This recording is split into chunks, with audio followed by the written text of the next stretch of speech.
கடைசியானோர் முதன்மையாவர், முதன்மையானோர் கடைசியாவர் என்று இயேசு கூறினார். மத்தேயு 20ஆம் அதிகாரம் 16வது வசனம். ஏழைகளிலே 2 வகை இருப்பதாக கிரேக்க மொழி சொல்லுதுங்க. ஒன்று பெனேஸ், இன்னொன்று டோக்கோஸ். இந்த பெனேஸ் அப்படின்றது என்னன்னாக்கா, அவங்களுக்கு நிலமெல்லாம் சொந்தமாக வச்சுருக்க மாட்டாங்க. நம்ம பெரிய பெரிய பண்ணையாளர்களுடைய அந்த நிலத்தில் போய் இவங்க வேலை செய்யலாம். ஆனால் இவங்க உழைப்புக்கு வருமானம் கொடுக்க மாட்டாங்க.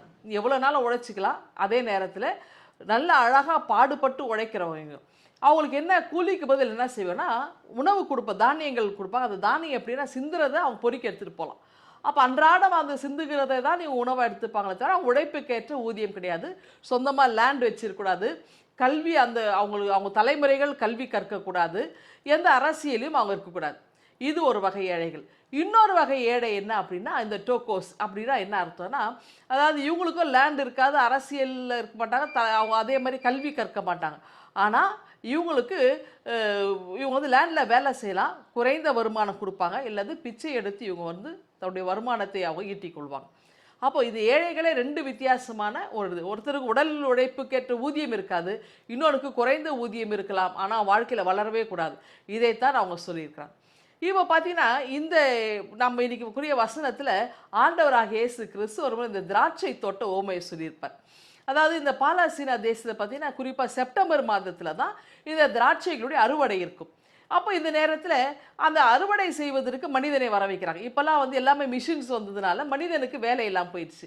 அப்போ அந்த நிலத்தில் அங்கே வந்து வேலை செய்வதற்காக அழைக்கும் போது அழைத்து வந்தாங்க. காலையிலேருந்து வலுவு தூக்கி வேலை செய்தவங்களும் இருந்தாங்க. 5 மணி நேரம் வந்து வேலை பணியாக செய்தவங்களும் இருக்காங்க. 1 மணி நேரம் வந்து வேலை செய்தவங்களும் இருக்காங்க. ஏன் இந்த 1 மணி நேரம் வேலைன்னா, அவங்களுக்கு வேலை கிடைக்காம ரோட்டு ஓரத்தில் நிற்கிறாங்க. எப்படியாவது தனக்கு ஏதாவது ஒரு வேலை கிடைக்குமான்னு காலையிலேருந்து காத்திருக்கிறாங்க. அப்படிப்பட்டவங்களை அழைத்து வந்து இந்த எஜமானர் என்ன செய்கிறார், தன்னுடைய தோட்டத்தில் வேலை செய்கிறார். இப்போ மாலை நேரம் எல்லாம் முடிஞ்ச பிறகு கூலி கொடுக்கணும் இல்லையா? கூலி கொடுக்கும்போது காலையிலேருந்து பணியாற்றினருக்கும் ஒரே பணம் தான் தெனாரியம் தான் கொடுக்கின்றார். அதே மாதிரி 5 மணி நேரம் பணியாற்றினவங்களும் ஒரே கூலி தான். 1 மணி நேரம் கடைசியாக வந்து செஞ்ச அவங்களுக்கும் அதே வருமானம் தான். வருமானத்தை பெற்றுக்கொண்டவங்க சும்மா போல முணுமுறுக்கிறாங்க. என்ன சொல்கிறாங்கன்னா, காலையிலேருந்து நாங்கள் வேலை செய்கிறோம், எங்களுக்கும் ஒரே கூலி, 1 மணி நேரம் வந்து வேலை செஞ்சு அவனுக்கும் ஒரே கூலியா அப்படின்னு கேட்குறாங்க. அப்போ அந்த எஜமான் என்ன சொல்ல, உனக்கு என்னோட கொடுப்பது என்னுடைய விருப்பம், நீ ஏன் பொறாமப்படுற? அப்போ என்னுடைய விருப்பம் அப்படின்னா என்னையே இந்த இடத்துல என்ன சொல்கிறார் அப்படின்னா, அதாவது இந்த 1 தெனாரியம் என்பது அந்த ஒரு நாள் கூலி பணம், அவங்க வீட்டில் வருமானம், அவங்களுக்கு அதுதான் உணவுக்குரியது.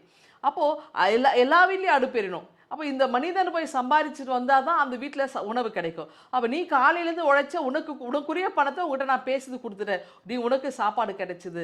5 மணி நேரம் வேலை செஞ்சவனுக்கு உணவு கிடைக்குது.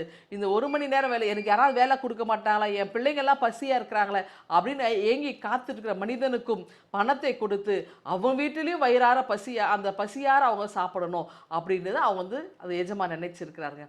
அப்போது கடவுள் என்பவர் எல்லாருக்குமானவர். இன்றைக்கி 10 வருடம் 10 தலைமுறை 5 தலைமுறை 4 தலைமுறை 1 தலைமுறை என்ற கிறிஸ்தவர்கள் என்று நாம் சொல்லிக் கொள்கிறோம். அப்படி அல்ல.